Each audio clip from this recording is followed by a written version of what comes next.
Hello मेरे CUT aspirant, मैं अनु सिंह, आप सभी की मैथ्स की एजुकेटर। आई होप कि आप लोग की मैथ्स की प्रिपरेशन लगभग पूरी हो चुकी होगी। लास्ट मिनट टिप्स दे रही हूँ मैथ्स को लेके। याद रखना कि ये जो लास्ट मिनट टिप्स है आपके मैथ्स में मार्क्स अच्छे से बढ़ा सकती है। पैनिक मत होइएगा, जितना भी पढ़ा है उस पर कंसिस्टेंट रहिए, मतलब स्टिक रहिए। कुछ चीज़ों का ध्यान रखिएगा। ये मैथ्स है, ये अदर सब्जेक्ट की तरह नहीं है कि हाँ सिर्फ थियरी करके चले आएंगे या रट के करके चले आएंगे। मैथ्स थोड़ा सा आपसे एक्स्ट्रा एफर्ट मांगता है और आपको थोड़ा डराता भी है। याद रखिएगा, ये जो डर है आपसे वो सारे काम करवा जाता है जो आप कभी नहीं करना चाहते हैं। अब मैथ्स की बात कर लेते हैं। 2024 में मैथ्स का पेपर 16 मई को होने वाला है और जो फाइनल टिप्स है मैथ्स के लिए वो क्या रहने वाला है, कुछ टिप्स आप ध्यान में रखिएगा। पहला टिप्स कि मैराथन के थ्रू प्लीज प्लीज प्लीज अपना पूरा कॉन्सेप्ट रिवीजन कर लीजिए।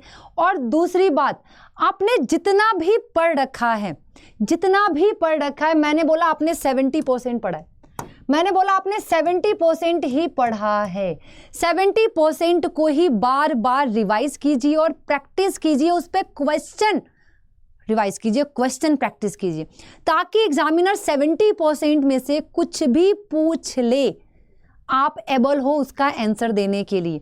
ऐसा ना हो कि 100% पूरा करने के चक्कर में 70 भी गवा दो।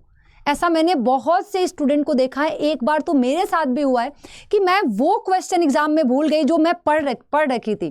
क्यों भूल गई? क्योंकि मैं 100% कंप्लीट करने के चक्कर में बस पढ़ाई कर रही थी, रिवीजन और प्रैक्टिस दिमाग से निकलता चला गया मेरे। तो आप प्लीज़ नए कॉन्सेप्ट और नई चीज़ों की तरफ ना बढ़ें। जितना 70% पढ़ा है उसी को मल्टीपल टाइम्स रिवाइज कीजिए, मल्टीपल टाइम्स प्रैक्टिस कीजिए, ताकि 70% में आप बाप हो। उसमें आपसे क्वेश्चन कहीं से भी पूछा जाए तो आपसे पूरा आंसर करने में एबल हो और आपके अंदर कॉन्फिडेंस आ जाए। क्या पता कि 70-80% में से ही 100% सॉल्व हो जाए। 50 में से 40 क्वेश्चन ही तो करना है।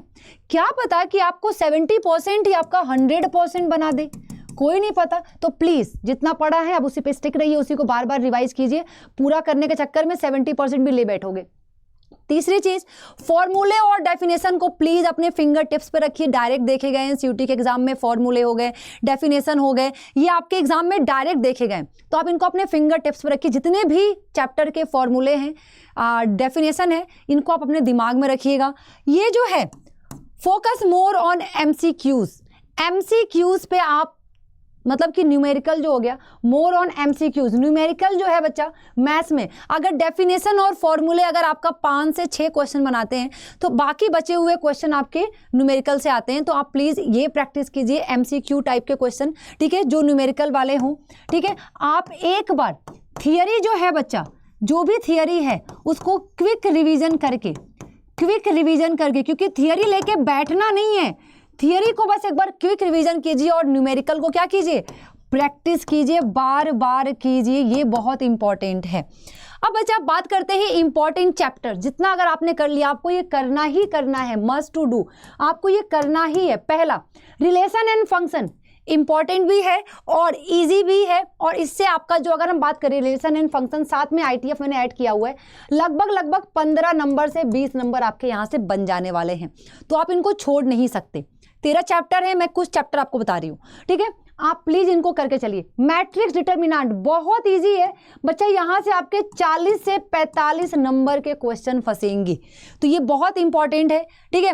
उसके बाद application of derivative, very important. इसी में आपका आता है क्या कहते हैं ये आपका, sorry, maxima, minima, increasing, decreasing, ये सारे इसी में आते हैं। तो बच्चा इससे भी आपके लगभग 20 मार्क्स के क्वेश्चन बनते हैं। इजी भी है, बहुत ज़्यादा टफ नहीं है, और ये दोनों इसी पर डिपेंड करते हैं।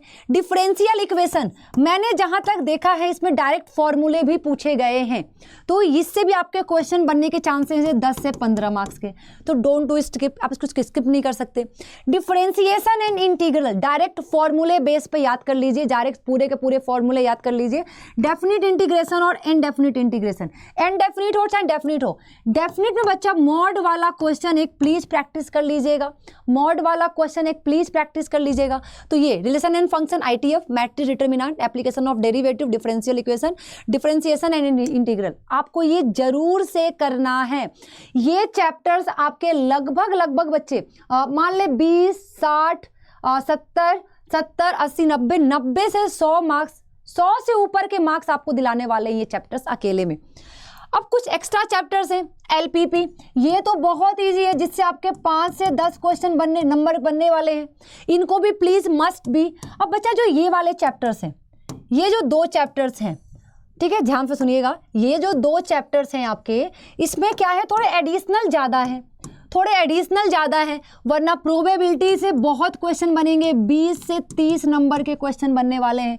वेक्टर 3D से आपके 20 से 40 नंबर के क्वेश्चन बनने वाले हैं, तो आप इनको छोड़ नहीं सकते। 20 नंबर के तो मिनिमम बनने ही वाले हैं, ठीक है, बनने ही वाले हैं। और याद रखिएगा, ये सीयूटी का एक कॉम्पिटिटिव एग्जाम है, किस चैप्टर से कितने क्वेश्चन पूछ देगा ये हम बस एक अज्यूम कर सकते हैं, वरना एग्जामिनर का माइंड ना हम जानते हैं ना आप जानते हैं, हम बस एक क्या कह सकते हैं, उसको अज्यूम कर सकते हैं कि हाँ इतना हो सकता है।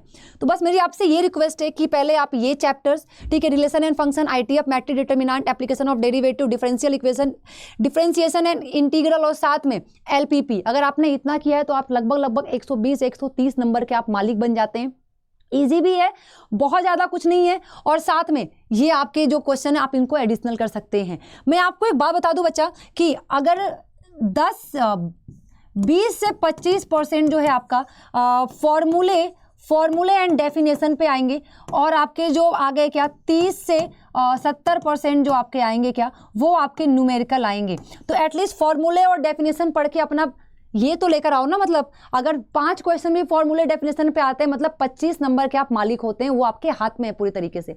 तो 25 से 30 नंबर डेफिनेशन और न्यूमेरिकल फॉर्मूले से आने वाले हैं, प्लीज आप उसको स्किप मत कीजिएगा, अच्छे से पढ़िएगा। और अगर मोटा मोटी बोले हम तो क्लास 12th का और एडिशनल अगर आप छोड़ते भी हो तो क्लास 12th में अगर आप राजा हो ना, तब भी आप 80% के मालिक हो। 80% के क्वेश्चन पूरे क्लास 12 से बनने वाले, 20% एडिशनल है। तो अगर आपने क्लास 12 को भी अच्छे से रिवाइज कर लिया पूरी तरीके से, तो आप यहाँ पे भी 80%, क्या पता 80% में से आपका 95 और 100% बन जाए, नेवर नो ना।